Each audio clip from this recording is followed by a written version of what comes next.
इसी प्रकार की सुंदर कथा सुनने के लिए हमारे YouTube चैनल हरि नाम जलधारा को सब्सक्राइब करें। राजा ने श्री सुखदेव जी महाराज के चरणों में साष्टांग दंडवत किया और साष्टांग दंडवत करके सुखदेव मुनि जब पधारे तो उनके चरणों में प्रणाम किया। पूछा, हे महाराज, अतः पृच्छामि संसिद्धिं योगिनां परमं गुरुं पुरुषस्य यत् कार्यं म्रियमाणस्य सर्वथा। म्रियमाणस्य किम कर्तव्यम? महाराज, जिसकी मृत्यु निश्चित हो गई हो, मरणशील व्यक्ति को क्या करना चाहिए, कृपा करके बताएं। यश्रोतभ्यम मतोजभ्यम यत्कृतभ्यम रवि प्रभो स्मृतभ्यम भजनीयम वा ब्रूहि यदवा विपर्ययम। जीवन में क्या स्मरणीय है, क्या नहीं, कौन भजनीय है, जीव का क्या कर्तव्य है, क्या अकर्तव्य है, इसे जरा कृपा करके विस्तार पूर्वक सुनाएं। यहां स्पष्ट है क्या कर्म करे, क्या कर्म न करे। ईमानदारी से सोचो, अपने आप को आप समझाओ। कभी आपने सोचा है कि क्या करना चाहिए, क्या नहीं? सोचते हो? करने से पहले सोचते हो? अगर हम करने से पहले सोचें तो क्या न करने वाले कर्म कभी होंगे?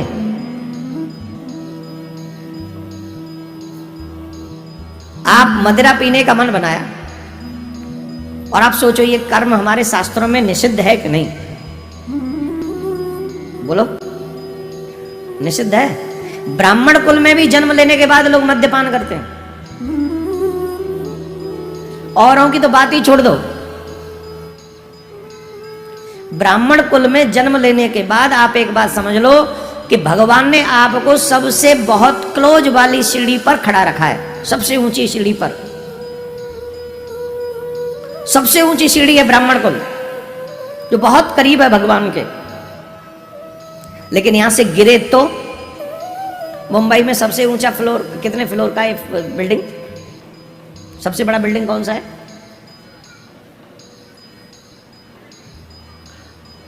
पैंसठ। बड़ा डिफरेंस है, कोई 101 कह रहा है, कोई 65 कह रहा है।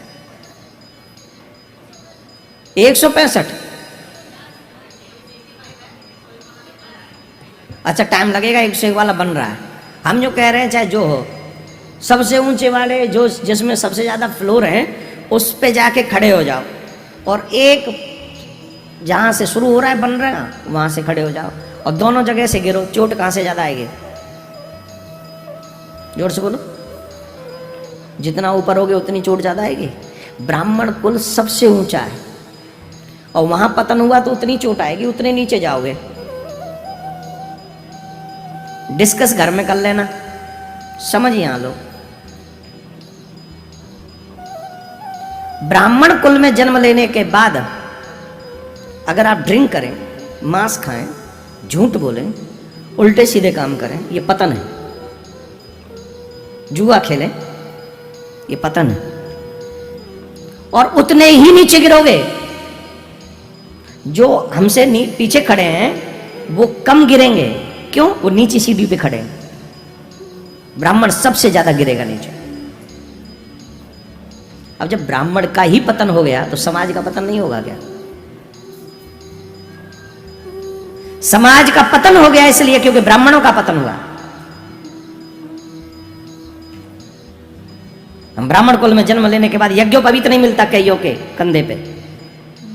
तिलक नहीं है, शुद्ध विचार नहीं है, आहार शुद्ध नहीं है, व्यवहार शुद्ध नहीं है, झूठ से लबालब भरे पड़े फूल चका यहां तक।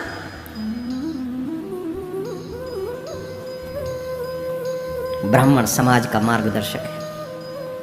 कौन सा मार्गदर्शन देंगे हम? क्या मार्गदर्शन दें? इसलिए पतन मत होने दो अपना। कम खा लो, पतन मत होने दो। अगर पतन हो गया बचा नहीं सकेगा कोई। यहां पर स्पष्ट है कौन सा कर्तव्य करें, कौन कर्म करने वाला है, कौन कर्म नहीं। आजकल बणिक परिवारों में देख लो आप, जिन घरों में कभी प्याज लहसुन नहीं आता था, आज वहां बिना अंडे के ब्रेकफास्ट नहीं बनता है। जिन घरों में प्याज लहसुन का नाम ले दो तो घृणा हो जाता है, अरे राम राम राम क्या सुना रहे हो। आज वहां मछली तली जा रही है। ये कर्तव्य है। अपने आप को हिंदू कह सकोगे, सनातनी कह सकोगे? सनातनी वो है जो शास्त्रों को माने। मनमुखी जिंदगी जीने वाला सनातनी नहीं है। मेरे मन में आएगा मैं करूंगा, मैं कैसे करेगा? तेरे मन में आएगा मार खींच के, काय का करेगा तू जबरदस्ती का? अपने आप को सनातनी मत बोल फिर। किसने कहा सनातनी है तू? न यज्ञोपवीत है, न कंठी है, न कलावा है, न कोई संस्कार है, खाने पीने का कोई आहार विचार नहीं है। काय की सनातनी है? यहां स्पष्ट लिखा है, जो कर्म जिसे वेद निश्चित करे वो करने वाला है, और जिसे वेद अस्वीकार कर दे वो नहीं करने वाला है। मद्यपान वर्जित है, मांसाहार वर्जित है, जुआ वर्जित है। टॉयलेट में बैठ के खाना खा लोगे? जवाब दो। आजकल के युवा तो वो भी करते हैं, टॉयलेट में बैठे रहते, मोबाइल चलाते रहते, खाते पीते वहीं बैठे रहते, उस पर सीट पे बैठे बैठे। अब गलत बोल रहा हूं तो मना करो ना कि हाँ आप गलत बोल रहे हो। बोलो, ये विचार है, ये व्यवहार है। सबसे अशुद्ध अवस्था वो है, और आप वहां मोबाइल चला रहे हो। कई लोग मिल्क बोले जाते हैं, दूध वहीं बैठ के पी रहे हैं। कहूं मैं मर जा, बाहर ही पिया, या बाहर पी के जब बैठ जाइयो वहां जाके, कौन नहीं कर रहा, या बाद में पी लियो है। मोबाइल चलाना थोड़ी देर बंद कर ले। 24 घंटे हाथ में लेके बैठा रहेगा, टॉयलेट में बैठा है, हाथ गंदे हो गए, वो मोबाइल गंदा हो गया, जब जब पकड़ेगा तब तेरा हाथ गंदा हो जाएगा। क्यों? ये विचार नहीं है, ये मेरा दर्द नहीं है। मैं सोच रहा हूं कि हमारे युवाओं में ये ज्ञान आना चाहिए। शास्त्र युक्त कर्म करो, वरना यहां शायद तुम भोगो न भोगो, वहां तो भोगना ही पड़ेगा। वहां तुम्हें कोई बचाने वाले मम्मी पापा, ये फ्रेंड कुछ नहीं आने वाले। इंकी पिंकी पापा पप्पू सप्पू सब यहीं रह जाएंगे, धप्पू सब यहीं पड़े मिलेंगे आपको। वहां कोई नहीं मिलेगा, एक नहीं खड़ा मिलेगा तुम्हें वहां। यहां बिगाड़ने वाले वहां संभालेंगे नहीं। इसलिए श्री परीक्षित जी महाराज ने प्रश्न किया, क्या कर्म करने योग्य है और क्या कर्म करने योग्य नहीं है, कृपा करके बताया। कितने गजब की बात कही। वर्यनेशते प्रश्नः कृतो लोक हितो नृपः आत्मवित संबतः पुंसां श्रोतव्या दिशु परः। हे राजन, तुमने जो ये प्रश्न किया है ना, बड़ा सुंदर है। ये प्रश्न जग कल्याण का है। जिसकी मृत्यु 7वें दिन है, उस जीव को क्या करना चाहिए, ऐसा प्रश्न कोई बिरला ही कर सकता। हमसे तमाम लोग प्रश्न करते हैं, बहुत प्रश्न आते हैं। एक बार बैठ जाएं बस प्रश्नों की झड़ी लग जाएगी, लेकिन उनमें से एक भी प्रश्न नहीं होता कि महाराज मृत्यु सुधारने के लिए हम क्या करें। कोई मृत्यु नहीं सुधारना चाहता। लोग क्या सुधारना चाहते हैं? जीवन। और जीवन भी सुधारना थोड़ी चाहते हैं। जीवन में शानो शौकत कैसे मिलेगी वो बताओ। अच्छा बताओ, पैसा चाहिए कि भगवान है? जवाब दो। धन चाहिए कि धर्म है? मोस्टली लोगों को धन चाहिए, धर्म नहीं चाहिए मोस्टली। और 80% तो लोग पूजा ही इसलिए करते हैं कि हमने सुना है भगवान पूजा से प्रसन्न होते हैं तो लक्ष्मी आती है घर में, इसलिए भी तो। अच्छा, सबसे ज्यादा अच्छी पूजा घर में, सबसे ज्यादा घर को कब सजाया जाता है बताओ? कौन सी पूजा में सजाया जाता है बताओ? काय को? एकादशी पे सजाओ। जन्माष्टमी पे उतना क्यों नहीं सजाते? रामनवमी पे उतना क्यों नहीं सजाते? ये भगवान के त्योहार नहीं है? सबसे ज्यादा सनातनी जो है इस समय जो सजाएंगे सबसे ज्यादा वो दीपावली वाला। लक्ष्मी मैया अब आएगी हमारे घर, आएगी नहीं, चली जाएगी तेरे घर से। कैसे आ जाए? पूरे साल भर तो तूने पाप किए, अब एक दिन लाइटिंग करने से लक्ष्मी जी खुश हो जाएंगे? पूरे साल भर पूरे साल भर लक्ष्मी का मिस यूज किया तूने। कभी ड्रिंक पे कर रहा है, कभी मांस खा रहा है, कभी होटलों में जाके खर्चे कर रहा है। होटल मीन्स मजबूरी में जाओ अलग बात है, सिंपल भोजन करो, सिंपल रूम में रहो, कोई बात नहीं। जबरदस्ती का पार्टी सार्टी अटरम सटम उल्टे सीधे काम है। और न जाने कहाँ का अच्छा, और लक्ष्मी जी खुश होंगी फिर, नहीं आज तेरे से लाइट जला दी मेरे लिए, चलो मैं चलती हूँ। तेरी जैसी भी अकल नहीं है लक्ष्मी जी में, अकलमंद कहीं का। राधे राधे बोलना पड़ेगा। लक्ष्मी जी को जो परमानेंट चाहते हैं ना, तो लक्ष्मी जी को प्रसन्न करने का एक तरीका है नारायण प्रसन्न हो, और नारायण प्रसन्न हो उसका एक तरीका है साधु प्रसन्न हो, साधु प्रसन्न हो उसका एक तरीका है गौ माता प्रसन्न हो। आप अपने आचार विचारों में संत सेवा और गौ सेवा को उतार लो, फिर देखो कैसा बदलाव आता है। तुम लक्ष्मी दीपावली वाले दिन दिए नहीं भी जलाओगे ना, तो भी लक्ष्मी दौड़ी चली आएगी। हमने आपको एक वो बताया था, वो वीडियो आपने देखा कि नहीं पता नहीं, लोग नींबू मिर्च लटका के रखते घर में, हैं देखा है? हाँ वो पहले देखोगे। एक साथ नींबू मिर्च रखे कि नहीं? जो लोग एक साथ एक ही जगह पे नींबू मिर्च रखते हैं उनको ये वीडियो अवश्य सुनना चाहिए। वो डला हुआ नींबू मिर्च का वीडियो हमारे YouTube चैनल पे, उसको जरूर देखो एक बार फिर से, आपको पता चलेगा आपके घर की अशांति की रीजन क्या है। आप इसको देखना, वो आपके उस पर बोल के अभी हम अपना समय नहीं लगाना चाहते। सुनिए ध्यान से, भगवान को पाने का एकमात्र साधन, बहुत अच्छा उपाय है कि हम लोग भगवान को मनाने का प्रयास तो जीवन भर करें, परंतु भगवान की पूजा और भक्ति हमें कैसे करनी चाहिए? अकामः सर्व कामो वा मोक्ष कामा उदारधि तीव्रेण भक्ति योगेन यजेत पुरुषम परम। भगवान को पाने के लिए निष्काम भक्ति करो। ध्यान से सुनना, बड़े गजब की बात इस अब बता रहा हूं मैं आपको। सुखदेव जी महाराज ने कहा कि भाई देखो, जिसकी मृत्यु निश्चित है उसे भागवत कथा सुननी चाहिए। तो व्यास जी महाराज ने, सुखदेव जी महाराज ने भागवत प्रारंभ की, और उसमें बहुत सुंदर प्रसंग यह है अकाम सर्व काम होगा, निष्काम हो या सकाम। वैसे तो निष्काम भक्ति सर्वश्रेष्ठ है, जिसके वशीभूत भगवान रहते हैं। जो मांग लेते हैं, आपने 100 रुपये निकाले, बोले लो भाई साहब, बोले क्या चाहिए, बोले फलानी चीज दे दो, तो 100 रुपये की चीज आपने कोई ले ली, आपने उसे 100 रुपया दे दिया, तो बात खत्म हो गई कि नहीं भाई? उसने तुम्हें वस्तु दे दी, तुमने 100 रुपये दे दिए, बात खत्म, अब कोई लेन देन नहीं, यही ना? तुमने भगवान की भक्ति की कि हम ये भागवत सुन रहे हैं, इस भागवत के बदले में हमको जो है ये चीज मिल जाए, भगवान ने दे दी, बात खत्म, कथा सुनना पूरा। अब इसके अलावा तुमको हम भागवत सुनते थे, अरे मांगा था तुझे, मिल गया, बात खत्म हो गई, अब क्या है? लेकिन आप भागवत सुन के, जैसे आप किसी को 1000 रुपये दे दो और उसे कहो, वो पूछे आपसे आपको क्या चाहिए, बोले कुछ नहीं चाहिए, आप रख लो।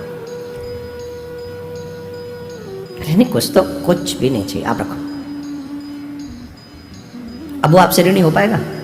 आप दे के चले आए, वो तब तक जब तक उसके बदले कुछ मिल ना जाए, आपको दे ना दे, वो ऋणी रहेगा आपका। और जो व्यक्ति सत्कर्म निष्काम भक्ति करते हैं, जैसे भागवत सुन रहे हैं लेकिन भगवान से कुछ नहीं चाहिए, निष्काम, तो भगवान उसके ऋणी हो जाते हैं। वो कहते हैं अब मैं तुझे क्या दूं, तुझे कुछ चाहिए ही नहीं। और फिर भगवान कहते हैं कि ऐसा नहीं है, फिर मैं स्वयं अपने आप को दे देता हूं। ठाकुर जी अपने आप को ही दे देते हैं। आइए मैं आपको एक बात समझाता हूं, शायद आज से पहले आपने कभी सुनी भी ना हो। कई लोग हमसे इस प्रकार के भी प्रश्न करते हैं, महाराज पूरा वैष्णव धर्म अपना रखा है, तिलक भी लगाते हैं, पूजा भी करते हैं, भजन भी करते हैं, पाठ भी करते हैं, कथा भी सुनते हैं, सब कुछ है, फिर भी हमें ऐसा लग रहा है जैसे हमें वो नहीं मिल रहा जो मिलना चाहिए, जो हम चाहते हैं, हमें वो नहीं मिल रहा। हमें लग रहा है जैसे हमारा पतन हो रहा है, मन में अशांति, क्रोध, बार बार क्रोध का आना, बड़ों के प्रति अश्रद्धा रहना, ये पतन है हमारा। ये सब करने के बाद भी ये पतन क्यों है? इस संसार में कितने भी बड़े से बड़े पाप आप कर लो, भगवान में वो सामर्थ है, भगवान के नाम में वो सामर्थ है, आपके बड़े से बड़े पाप को एक क्षण में नष्ट कर देते हैं। लेकिन 2 पाप हैं बहुत बड़े पाप, बहुत बड़े पाप हैं, जिसके बाद मानव का पतन होता चला जाता है।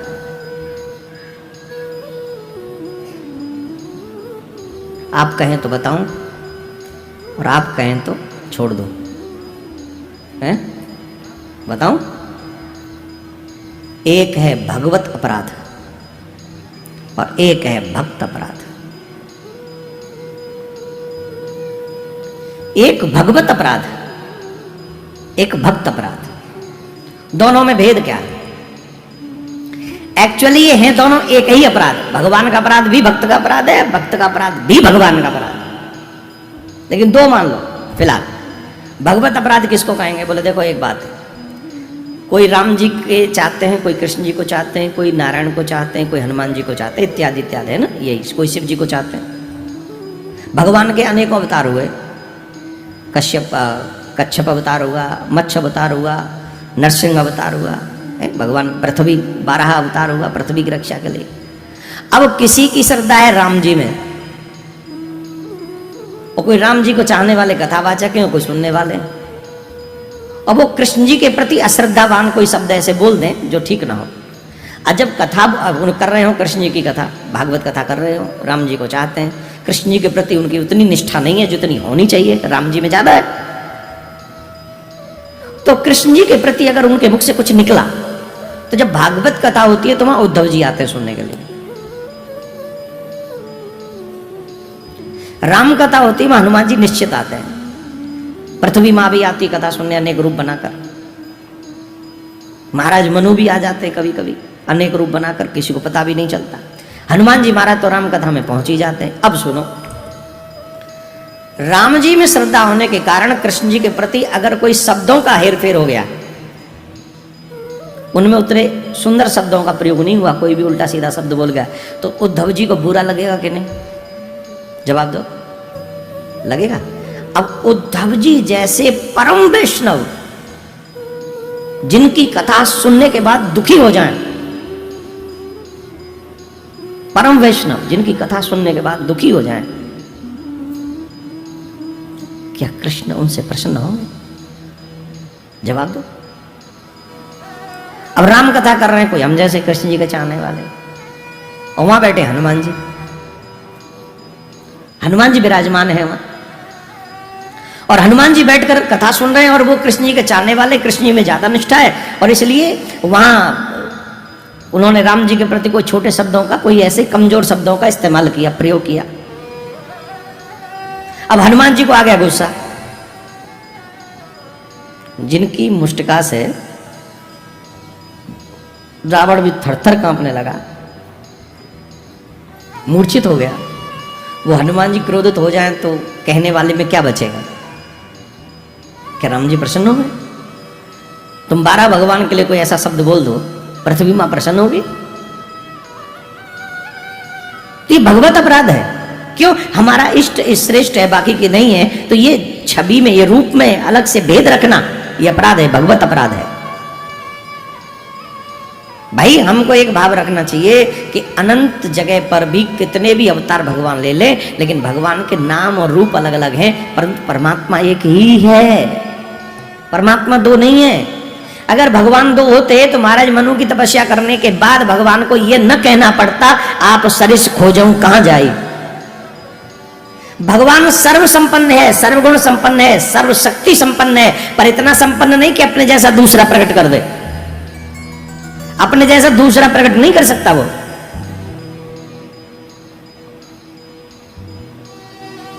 इसलिए कहा नृप तू तनय हो मैं आई, मैं खुद ही तुम्हारा पुत्र आके बनूंगा। तो राम जी भी वही हैं, नरसिंह भी वही हैं, प्रहलाद भी, कृष्ण भी वही हैं, राम भी वही, सब वही। इन रूपों में, इन अवतारों में ऊंच नीच देखने वाला व्यक्ति भगवत अपराध करता है। एक महापराध है ये। और दूसरा अपराध है भक्त अपराध। भक्त अपराध क्या है? जिसके तिलक लग रहा है, कंठी पहनी है, माला झोली है, भजन कर रहा है, ये तो प्रत्यक्ष वैष्णव दिख रहा है, उसको हीन दृष्टि से देखना, उसके प्रति कटु शब्दों का प्रयोग करना, उन्हें उल्टा सीधा बोलना, ये भक्त अपराध है। और कई भक्त तो ऐसे होते हैं जिनके माथे पे तिलक भी नहीं है, लेकिन 24 घंटे मगन प्रभु के नाम में ही है। ऐसे भक्तों का भी अनजाने में अपराध होना। अब उन भक्तों की श्रृंखला में प्रत्येक संत भी आ जाएंगे, प्रत्येक त्यागी महात्मा भी आ जाएंगे, उन्हीं भक्तों की श्रृंखला में आपके सदगुरुदेव भगवान भी आ जाएंगे। जो भक्तों के अपराध करता है उसे भगवान कभी प्रसन्न नहीं होते, महाअपराध माना गया है। भगवान ने भक्तों के अपराध के लिए तो यहां तक कह दिया कि जो व्यक्ति मेरा अपराध करे तो मैं क्षमा कर सकता हूं, लेकिन मेरे भक्त का अपराध करे तो मैं क्षमा नहीं कर सकता। अगर हमसे ऐसा अपराध होता है तो फिर भगवान भी हमारे पतन को रोक नहीं सकता, फिर हमारा पतन निश्चित है। बोलो राधे राधे। इसलिए मैं हमेशा कहता हूं, अपने आप को गलत रास्ते पे चलने से रोको, गलत मार्ग पे चलने से रोको। 2 अपराध ये सबसे बड़े अपराध हैं, सबसे बड़े पाप हैं ये, भक्त अपराध और भगवत अपराध।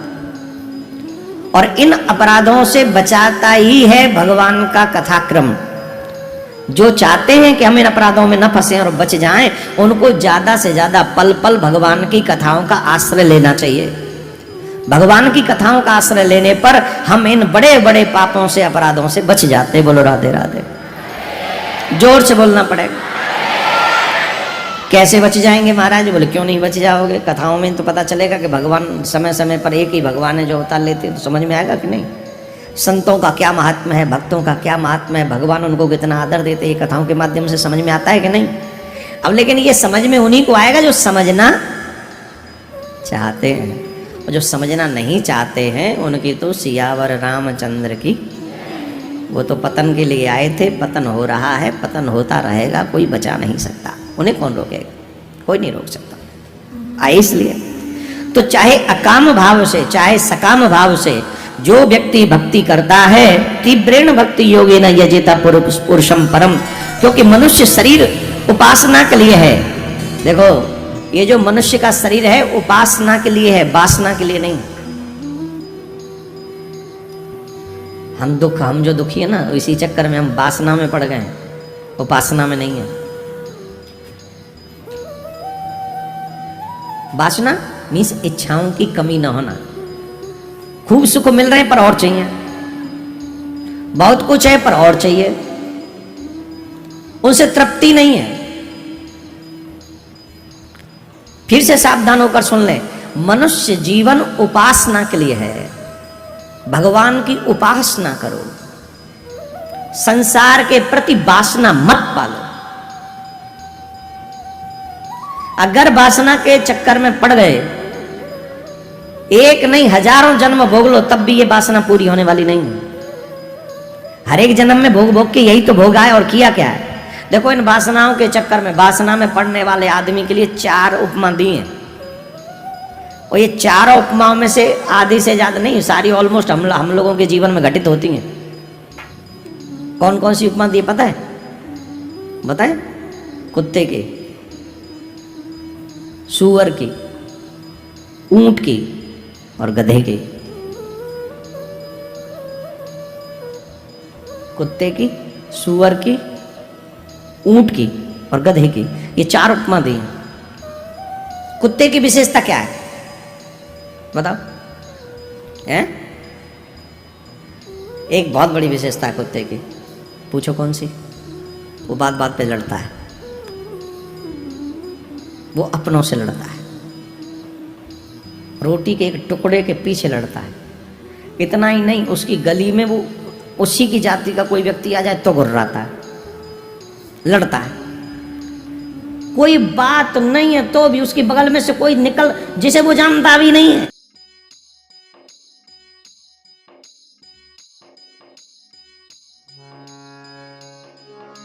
इसी प्रकार की सुंदर कथा सुनने के लिए हमारे YouTube चैनल हरि नाम जलधारा को सब्सक्राइब करें।